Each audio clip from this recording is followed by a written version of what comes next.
Every single summer, I start off with a pile of books that most of us call our summer TBR. But every year, without fail, I can never accomplish reading this entire list. So in today's video, I'm going to attempt to read all of my summer TBR, create a summer bucket list to actually soak up the rest of the summer, all before the season is over. It is August 9th, I think.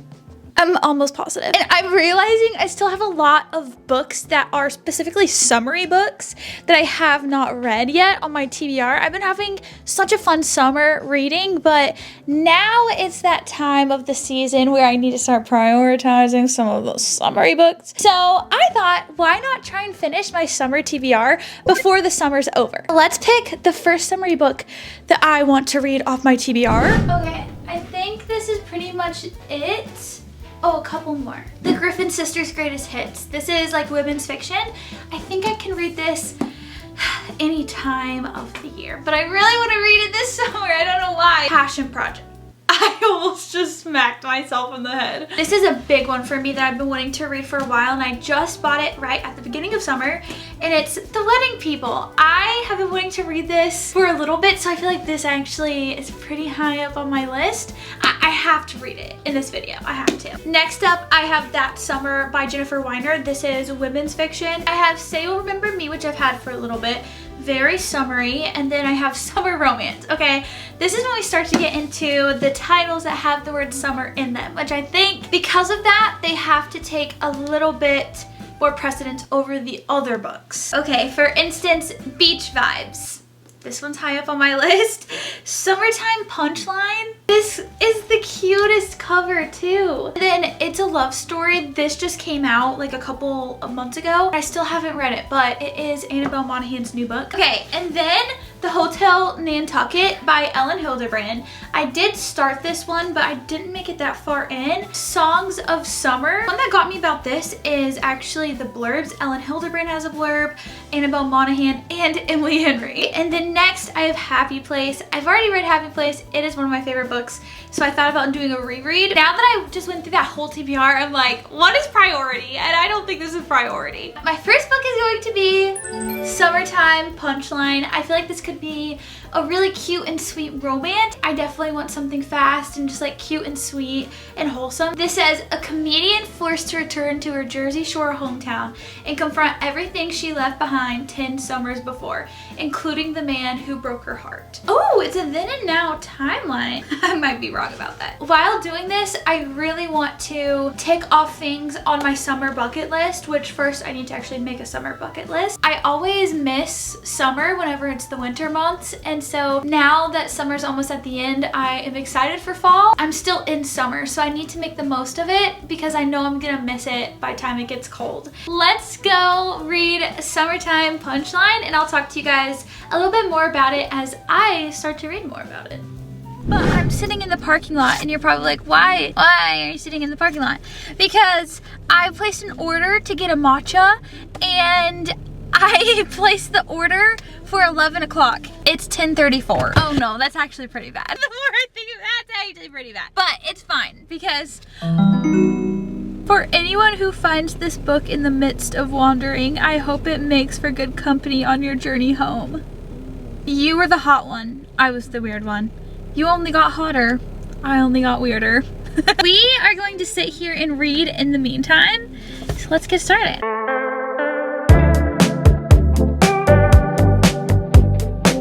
I love this girl. I actually love the main character. I feel like she's what all of us were during like 2020. You're just trying to make it through. Perfect bodies in the shallow blue, drifting faster. Hello everyone and good morning. I have been reading Summertime Punchline. I keep wanting to say Summerline Punch Time, but so while I try and finish the rest of my summer TBR, I also want to actually do things on my summer bucket list. I really want to try and romanticize the rest of the season. I mean, we got some good things on this list. I want to swim at one of the springs here in Austin. I want to make a floral arrangement, and then visit a farmer's market is one of the top things on my list. I really want to watch the sunrise at some point. There's some I'm actually going to take off here because I'm like, I actually don't really want to do that now. I would love to watch some live music music somewhere. And then last but not least, I want to buy a watermelon, cut it up, and eat it. So starting with the first thing on this list, we are going to visit a farmer's market. And I think there are actually a couple of things on that list that I can possibly check off at the farmer's market. I'm gonna go right now, and I'm going to bring my book because you best believe if there's a place that I can find at the farmer's market to sit down, I'm going to sit and read for a little bit. So let's go to the first place on the bucket list.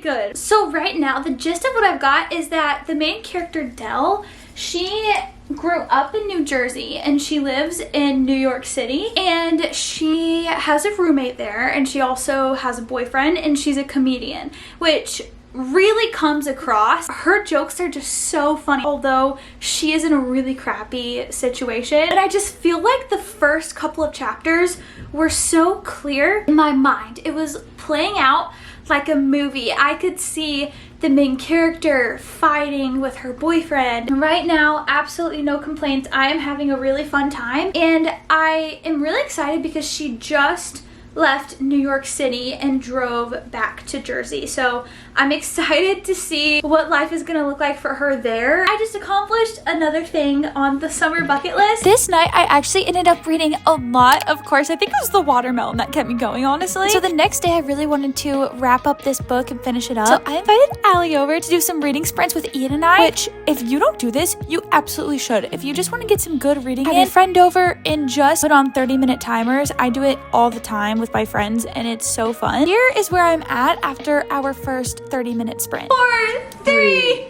2, 1. Wait, do you guys know how many pages you read? I was trying to remember. I don't know. I think I read like just over 30 pages. It feels so slow, like a whole hour and just like 30 pages, but I think that's pretty average for me. Yeah, that's so good too, because her font size, or not font size, but text. Yeah, really the text is smaller. Yeah, I feel like for fantasy too, I read slower. Versus like romance, I feel like I can like fly through it. Yes. Yeah. Quick math, I guess. 717, 752 is almost 40 pages. Nice. Whoa, that's so good. Yeah, that's a lot. Yeah. That's about average for me. About 40 to 50 pages an hour is what I get. Doing the math. I don't remember where I started. I don't remember. I'm on page 243, and I don't know if I said where I was, but I do remember at one point early on looking at page 209. Oh, okay. So about 40 pages. We could just say I started at 209. I think it was probably that chapter. Yeah. So it's like 30 plus. Yeah. Almost 40. And this is so easy to read. Like you were saying too with romances, I feel like they're so easy and quick to read. Mm-hmm. With this one, there's only 300 pages. Oh, so you're almost done. I'm almost done. So Nice. are you in like third act conflict now? Yes. Okay, so what's so cool is it's a then and now timeline. I like this. Yes. Yeah. And it's it's enemies to lovers, but from like 10 years ago. Oh. In high school. So almost enemies to lovers second chance? Yes. Yes. More like bullies. But I love the then and now timeline because in one of the timelines, I've already read the resolve, but in the other one, I haven't yet. And I'm kind of at the third act conflict in that timeline. I don't know if that makes sense, no, but that yes. That's so interesting. I know, That's it's cool. so fun.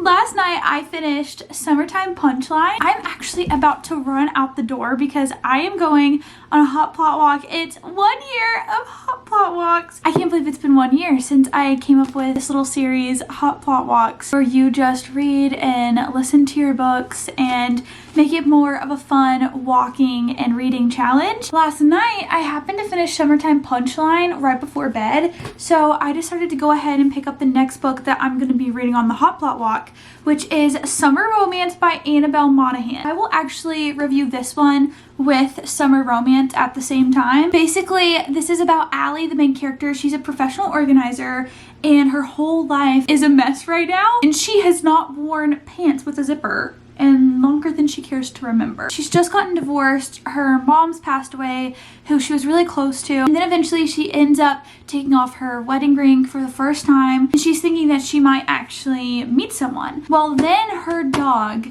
is notorious for going up to people and peeing on them, especially people that the dog likes. And so this dog goes up to this random man and marks his territory. And it's so cute because there's this other girl who Allie thinks is just picture perfect, and then there's Ethan who's getting peed on by this dog who she thinks is handsome, and then there's Allie who she's like, oh, my life's a mess, like me compared to this girl, there's no comparison. But to him, she is everything that he wants. He doesn't pay this other girl any attention. He looks at her like she's a younger, braver version of herself. I actually got to page 109 last night, and what I have loved so far is there is a really exciting twist at the beginning of the book. So I am going to go read Summer Romance right now, and I will catch up with you guys on the hot pot walk. I'm back home now, guys. I finished not only Summertime Punchline, but on my hot pot walk, I finished Summer Romance, which if you haven't seen that short, you should go over to like my shorts on my YouTube page, and you can see the vlog of me walking and listening to this book. Spoiler alert, I walked like almost 6.5 miles. First though, we're going to talk about Summertime Punchline because I didn't really get to talk to you guys about me finishing this book. So I ended up finishing it after Allie left, which was so fun that we did those sprints. It really helped me make some strides in my reading progress. This was a really cute summer romance. It's one of those books, like even just based off of the cover, like you know you're just gonna have a fun time. I didn't know what to expect if I was getting myself into like a really sweet summer romance or if it would actually be very comedic, because the main character is a comedian, and it was so much funnier than I actually anticipated, so that was a plus. I've never quite read a romance like this one, and I liked the setting. It was just like an East Coast summertime feeling, and the main character was funny. She was also, for her circumstances, I feel like she was pretty sure of herself, which was cool because she's just like a very strong woman who's going through a lot. Honestly, I actually really enjoyed this book. I thought it was a fun summer romance. I need to see what else she has written, if she's written more summery romances. I'm going to try and read one of her books every single summer now, just because it was a fun, I enjoyed my time. Probably give it like 3.5 stars, maybe 3.25. It doesn't really give me 4-star feelings, but I did actually enjoy it, and I am excited to read more from that author. And then Summer Romance by Annabelle Monaghan, which I have read one other book by her, which I also enjoyed, and this was her release, her summer release from last year. So I have her new book from this summer that I haven't read yet. I'm like always one summer behind with her books. This one was so good. I actually loved reading this, and I'm so glad that I read it before summer is over. But this main character, her name's Allie, and she has been going through a lot. She lost her mom, and then like a year later she got a divorce, and she is a single mom. Basically, this story is about her trying to pick up all of the pieces from grieving and where her divorce has left her and put them back together and kind of find like a new version of herself. One thing that surprised me about this book is it actually follows Allie going through the divorce process. I like how the love interest, and which his name's Ethan, and Allie both have something that the other person could use and is helpful for them. So I think that's cute because it kind of forces them to collaborate. So I think I would land on like a 3.5 stars for this one, or 3.25. I'm like so in the middle. I like her books. I'm not like a huge Annabelle Monaghan fan, but I do really like her books that I've read so far, and I'm so excited to read her new one. Sorry, I'm down here. Now on to our next summer romance book. I think I started it, but I'm just gonna start over because I'm probably like 1 page in. Oh, 4 pages. I am starting The Wedding People by Allison Espech. I cannot let another summer pass and I don't read it, so this one's getting done. This one is chick lit in literary fiction, and I'm very excited to read this one because the main character, so far what I've read in the book, she just got a divorce and she arrives at this inn that she's been wanting to go to for so long, but specifically with her husband to kind of live out the Rhode Island East Coast experience and like shuck oysters and really just have the perfect vacation. But obviously he's not with her and she is alone. There's also a wedding that is going on at this inn. So Phoebe is the main character, and once she arrives to this inn, everyone mistakes her as being a part of the wedding party, and she's not. But her and the bride, I don't know how they meet yet. I haven't gotten to that point, but they start confiding in one another, and the bride has truly accounted for every single detail and every possible disaster that could go wrong during her wedding weekend, except for Phoebe and Phoebe's plan, and they end up confiding in each other. And apparently this is a hilarious book, but also emotionally stirring, so I'm very excited to read this. I have high expectations, I'm not gonna lie. So let's get started on the wedding people, but before we do, I need to share with you guys where we're at on the summer bucket list. So I have added a couple things and gotten rid of a couple things. One thing I want to do is paint summer magnets. I've had them all summer and they've just been sitting, haven't been painted, and I want to paint those. I kind of want to either go for a long walk today and maybe go swimming. Right now, I'm going to get started on the wedding people. I stumble and I can't get up, fall into the song. This time I think I had enough. I'm drowning in doubt. Lights fading, but I'm holding on. I can't escape the fault this time. It's enough. Pushing back every step I take, fighting myself with every break. Feel like I'm cutting the undertow. You thought you had me hooked, but I'm on the track. Hi guys. Okay, I officially finished Wedding People. The Wedding People. Oh my gosh, you guys. I had high hopes going into this book and honestly, high expectations. I'm not gonna lie.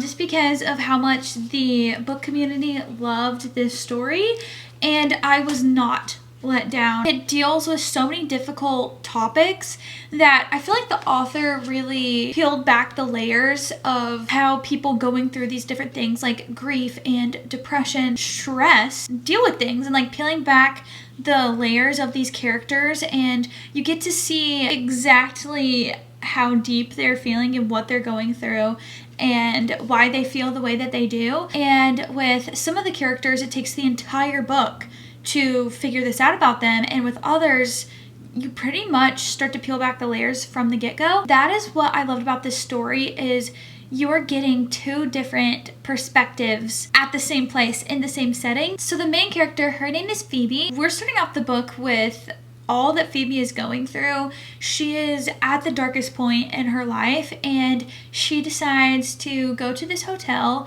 in Newport, Rhode Island to make a life-altering decision. And it's quite a heavy way to start off the book, but then all of her plans go to the side when she ends up not only meeting the bride that is supposed to have a wedding there that weekend that Phoebe's there, but she's more like forced into a relationship with the bride. The bride has completely took Phoebe in because Phoebe's not supposed to be there. It's supposed to just be the wedding party. And so the bride basically confides in Phoebe all of her stresses and anxieties with the wedding. And it's kind of fun because you are seeing two people at two completely different points in their life, but also they're dealing with two completely different things, but yet it still works because they're able to kind of confide in each other with no strings attached because the other person doesn't know them. And you can just be open, raw, and vulnerable, and it's like, well, I'm never going to see this person again, so who cares? I was very curious how this whole story was going to take place pretty much at this hotel, especially because the main character only books a reservation for one night. And I'm like, how is this going to work out? And I also was worried that maybe it would get a little slow for me because we're in the same setting pretty much the whole entire book, but that was not the case. I was so in deep to the turmoil of each personal character. And I mean, I'm talking side characters have something that they're going through that the reader knows about, or that the main character Phoebe knows about, and I was equally invested in those characters too. Oh my gosh, this book was honestly everything and more to me when I was reading it. I will say there were some things that I wasn't expecting. I don't know if it's because I read this book so quickly that certain things stood out to me that normally wouldn't if I spent a couple extra days reading the book. I don't know if any of that makes sense. Like I said, there were a couple things that of course I didn't love about the book. I think one of those things would actually be the ending. I think that it was resolved, but I just wish there's a little bit more. I wanted maybe even an epilogue, I think would have been perfect. But at the same time, it's hard because it is still a great ending and it does wrap things up nicely, but also it's very open-ended. Like, it's very optimistic. I think I'm gonna land on a 4.5 or 4.25. I loved the book and I would definitely recommend it. And it was so funny. I now want to pick another book. I wasn't going to, but I just had so many good books on my summer TBR, and fortunately I did read a lot of summary books during the season. I'm just really trying to think if I should throw in one extra. I'm looking at my little TBR here. This is a new angle. So I think the one I'm gonna read is Passion Project. Who's this by? London Sperry. Cover's so cute. I never read just romances for a video, and I feel like this year I've kind of rediscovered my love for romances and how fun they can be. I am actually really excited to read this one. I really do want to read it before summer's over. It is set in New York City. I've never been to New York City, but I love reading books that are set in New York City. And basically the main character, I think her name's Bennett, which is such a cute name for a girl. And so she's on a first date. She's just not ready. She's not ready to date. She has no energy, pretty much no passion. And so on this date, she is terribly drunk and admits to the guy she's on the date with that she has no passion for anything and basically she doesn't want to love again. And so he decides to help her discover her passion for life. So every Saturday they try a new activity just as friends, and look how cute they are. I'm excited to read this. This is too dark, guys.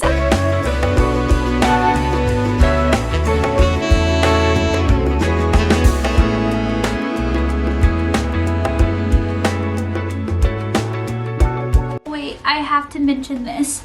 I don't drink. I love making matcha. Maybe I can just try and make this. A matcha martini with mango honey. A mango honey matcha? That would be insane. Do I get on that? Do I add that to my summer bucket list and try and make a mango honey matcha?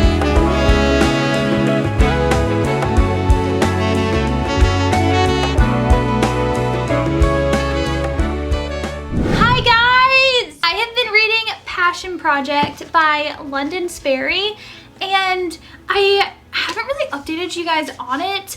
I got to page 117 and I decided to soft DNF it. Now, I do have a reasoning. There is a pretty valid reason. If you guys watched a video that I did back in the spring, I talked about how I have someone very close to me that is dealing with memory loss and has dementia. Still hard for me to read about things like that in books. I don't know, it's just, it stirs up a lot of emotions in me, and it's not really something that I'm at the point right now where I want to read about it, because I mean, as I was reading about a character who is dealing with this with someone in their life, I could relate in so many ways, and it was just not a good thing to relate on. Like, I'm not at a point where I can kind of read about it and not feel really sad about it. So I decided to DNF it, and maybe next year, maybe next summer it'll be a little bit easier and I can try and read it, but that's the same reason why I did not read Say You'll Remember Me. A lot of you guys actually warned me about this. Yeah, I just kind of want to protect myself from that and decided to DNF it. I'm kind of sad that I didn't read more off of my TBR, but I'm still very happy with all that I did read, and I hope that you guys feel satisfied, and I hope that by the time you're seeing this, maybe you'll think to yourself, do I have enough time to finish my summer TBR? I say do it. I say finish the books you want to on your summer TBR, then jump right into all of your fall cozy books that you want to read. It just feels so accomplishing, you guys. I feel so good now, except not really, because I DNF'd a book and I'm always so hard on myself when I DNF a book. That is it for today's video. I hope you enjoyed, and I hope you are ready for all of the fall content coming your way. You'll just have to prove that you're ready, because I don't think you're ready. Love you guys, and I will see you in my next video. Bye!